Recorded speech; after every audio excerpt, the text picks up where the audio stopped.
Maneater is under no delusion about what kind of game it is. Literally, the first thing it asks you to do is eat a bunch of people on a day out at the beach. That said, this game's maybe a little less Jaws, and more Jaws the Revenge. The basic crux of Maneater's story is you are a shark. Specifically, you're a shark that wants revenge on a shark hunter for killing your shark mum. And to do this, you've got to feed on the local sea life to grow from a baby to a teen and eventually to a full-blown mega shark. Essentially, it's Baby Shark, just with more biting people in half. That's where Maneater does its best work. When it lets its goofier side loose, it can be quite fun. I honestly never got tired of jumping up on land and seeing how many people I could eat before I needed to get back into the water. Just seeing how far I could get across a beach on a killing spree was an absolute blast. Sadly, that's where most of my praising ends, because every time Maneater seems to let its silly side out to play, it almost immediately gets cold feet and goes back to playing it safe. Or should I say cold fins? Why couldn't this game include a megalodon, or fights with giant octopuses? Hell, once I reach the maximum level, give me a pair of little human legs and a set of lungs, so that I can run around on land terrifying the locals. Just give me anything, as long as it's likely to put a smile on my face. A prime example of Maneater's fear to fully embrace the goofy is its upgrades. I was really excited to make my shark look gnarly as hell. And at first, making my little guy look terrifying was a good time. But that good time very quickly turned sour when I realized the game wasn't going to be very liberal with its rewards. There's barely any real customization here. Even the type of shark you play as isn't changeable. Let me swim around as a hammerhead shark, you cowards! I didn't think I would get so caught up on the customization aspect of Maneater, but now I've got a taste for shark customization, I really want more of it, as long as it lets me be a hammerhead. Hammerheads are the coolest of all sharks, and that's a fact. Unfortunately, the lack of variety and creativity doesn't stop there. Like most open world games, Maneater is teeming with copy-paste, pointless filler quests.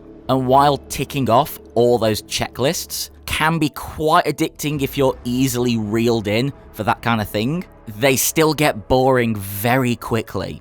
Each quest has a different description, which ultimately means nothing, as they're all identical in practice. Either you need to kill a bigger version of a sea creature, or kill some random humans on land or in boats.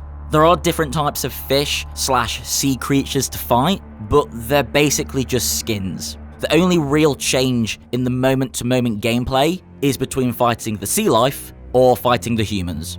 One time, I thought maybe there'd be some kind of minor variation when I was tasked with killing some hobos. I thought maybe the shark hunters won't care as quickly because they're considered undesirables. It would have been so out of the blue for a game like Maneater to start throwing some political commentary around, but it still would have been suitably on the nose. As you probably expect though, rather predictably, it ended up being the same as every other quest. Kill some humans on land and run away from the hunters. No variation in execution whatsoever. After a while, I gave up on all the random filler side content and just pushed forward with the main story. It's not as though the tasks changed, so I felt no point in bothering with them. It's also worth quickly mentioning that despite being incredibly repetitive, the game is actually really short. I managed to finish it in a couple of sittings that added up to maybe around 7 to 8 hours, so take that as you will. Don't get me wrong though, I'm not saying that repetition is inherently bad. In Maneater's case though, the never-ending cycle of swim, feed, kill isn't just boring, it's poorly put together as well. The camera is utter seahorse shit. Most of the difficult fights in the game would be perfectly doable if it wasn't for the uncontrollable camera. Making it worse, the lock-on feature that's supposed to keep you on your target in a frenzy doesn't work 80% of the time. So more often than not, you end up flailing around, hoping you land a shot. It's pretty much just a bigger scale version of that Feeding Frenzy game, but instead of a 2D playing field, it's a camera with a mind of its own. Again, making the whole situation so much worse. Every time I got into a scrap underwater, the game kept forcing me upwards above the water, which meant every time I'd get bitten on the scaly arse by whatever I was fighting. If I wasn't fighting sea creatures or the camera, I was battling the endless waves of hunters that show up when you kill any humans. The more humans you kill, the more hunters show up. Kind of like GTA's police, if they were terrible. In theory, it's great. In practice, it's just jumping up and grabbing people until it gets too much, at which point you swim away and come back. When the hunters do start piling up though, it can get quite chaotic. This review is at risk of getting as repetitive as Maneater's gameplay, so I'll just reel off any other issues quickly. The TV show host voiceover isn't clever enough to be funny, and it isn't funny enough to be worth listening to. Fortunately, there's a solution to that.